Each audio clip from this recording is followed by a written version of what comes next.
actors. We all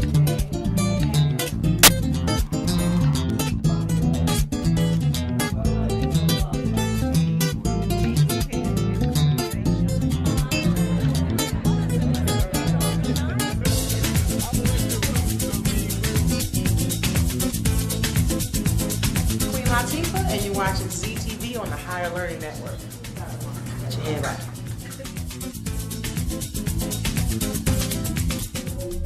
I come from a grandmother who didn't let us leave her house without a speech and a song. She was so good at it. So I'm just gonna do this and try to follow in her footsteps right now. It happened for the first time when I was 9 in Zimbabwe, where I was raised. And I'd been asked to participate in a fashion show for some Americans who had come into town. We were to wear African print and exhibit our attire at an event. My mother used some fabric that had been sitting in our house for as long as I could remember and had it made into a dress that fit my sinewy 9-year-old frame. After a few rehearsal days amidst women and girls of many ages, the day arrived. The Americans had landed. We did our show and walked about on a stage in the middle of the botanical gardens in Harare. And afterwards, we lingered about, none of us sure how to interact with the Americans for whom we had just displayed our African wares. When it happened, I remember being surprised by it. I never thought about it. But when I did receive that compliment, a stunning brown-skinned woman took my face in her hands, her long flowing braids cascading down her back. I realized it was something I would always cherish. She looked at me, observing me with deep appreciation. I stood still, trying to behave and not embarrass my mother or my nation. She held my face, looked me deep in the eye, and she told me that I was beautiful. She said it with such feeling it filtered straight into my soul and left an indelible imprint. This majestic woman with long flowing braids had told me that I was beautiful. So now I had to consider the idea that it might just be true. The majestic woman was Susan L. Taylor.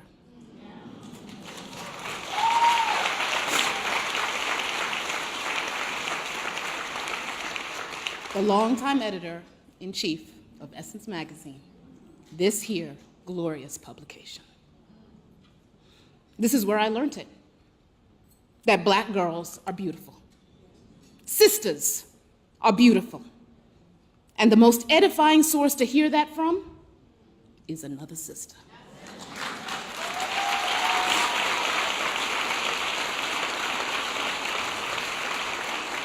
This publication does so much for the soul of a sister. Every month I'm guaranteed, be it in the airport or walking down 14th Street in Manhattan or in a Barnes & Noble in Atlanta, I am guaranteed that one of the publications on the stand will not fail me. It will have a sister on the cover celebrating her beauty, her Black girl magic, and by so doing, it will remind me that I am beautiful and designed to be loved and appreciated, because Essence celebrates us, sisters. And I've been unpacking that lately. I've been unpacking it, just how powerful being a sister is. See, what it means is we figured out the okey doke. We've called their bluff. We found the source of our power. The world and its various oppressions against those like us wanted to tell us that we as women, we don't do well together, that we are competitive or we have cat fights and petty disagreements and can't get things done when we try. It tells us to compete, that there's never enough, that we are easily replaceable, that we must consider each other's presence a threat, but we know that not to be true. A sister, a real sister, well, we know better. She knows that her most profound strength, her power, her magic is often actualized, nourished, and recognized by none other than another sister.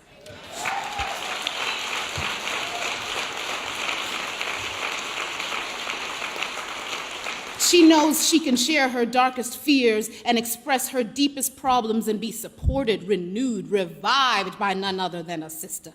She knows she can move mountains, change tides, break through ceilings when she is shoulder to shoulder with another sister. She also knows that no one, not one other human being, can check her and set her straight. Be the iron that sharpens her iron. No one does that better than another sister. Sisters are the vibranium to the other's Wakanda, okay?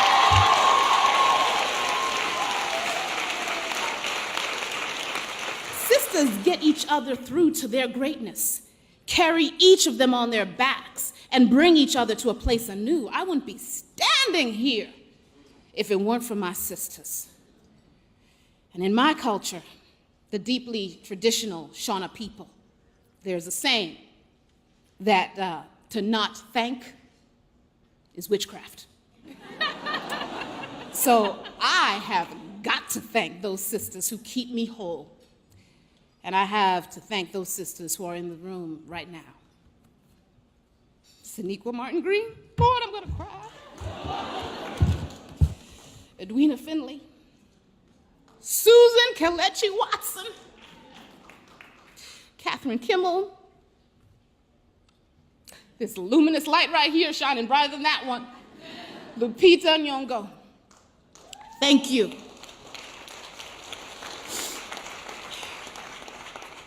You are the women that I have been able to be vulnerable with, to seek counsel from, to break all the way down with, to pray with, to be prayed for, to share frustrations, pains, fears, joys, and praise reports. You have spoken words into my life that have transformed me, cleansed me, guided me, anointed me, reminded me of who I am, helped me edge towards my destiny. Thank you for your sister girl magic. Thank you.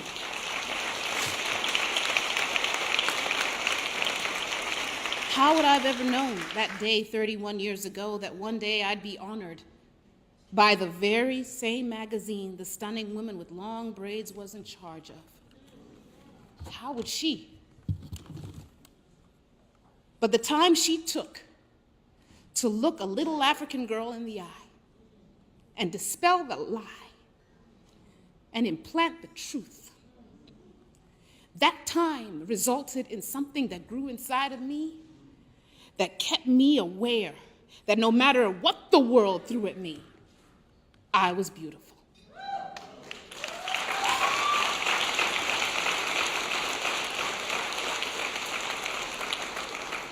Take that little girl's face in your hands. Look her deep in the eye with appreciation and tell her that she's beautiful. Tell her of her greatness. She needs you too. Her 40-year-old self will thank you for it, as I do Essence today. Now, we've heard the lies, but here's the truth. The harvest is upon us. The time is now. We lack nothing. Our success is greater than our failures. We are here and we are ready to determine our own destinies. We must reap the seeds that were planted by our foremothers. From Johannesburg to London to Oakland to Los Angeles, workers are needed to till the soil of our greatness that rests in the bosom of our youth. Gather and distribute the fruit of our legacy. The youth need to see their greatness reflected in our eyes. Go forth. Let them know we're real. Invest in them with time, with resources. And as Okoye would command her army of women as they stepped into battle to preserve the sovereignty of their people to do, so I mandate all of us to do today. Forward. Pambili!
the Mindfulness/Stress Relief Coach, ZeldaSpeaks.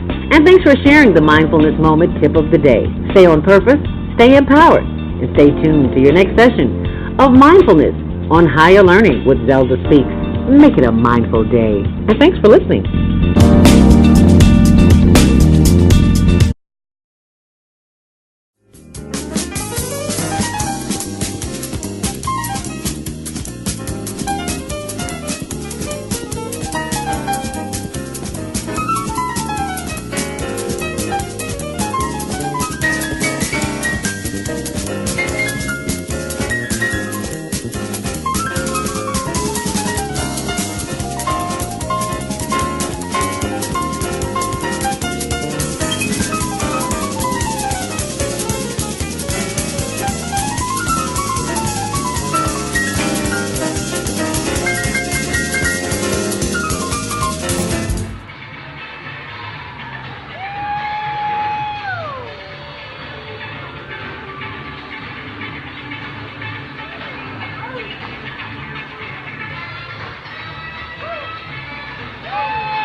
Detroit is real dangerous.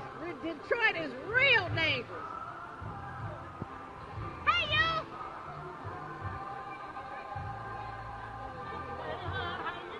How you doing?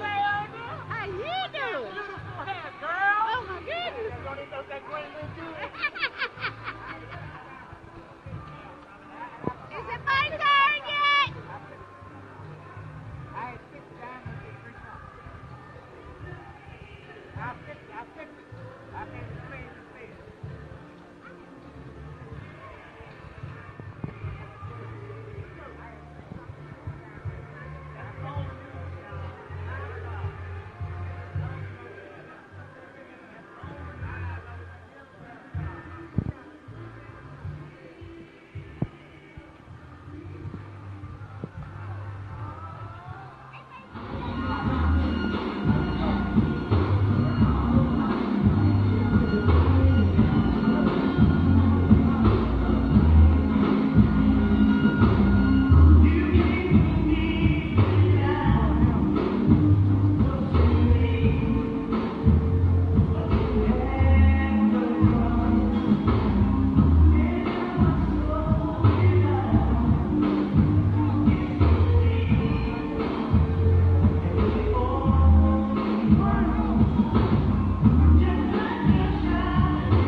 Hi, my name is Henry McMorris, and I went to the Mindfulness workshop, the condensed version, and what helped me is that it confirmed what I already knew, that I already had to find out and kind of talk through.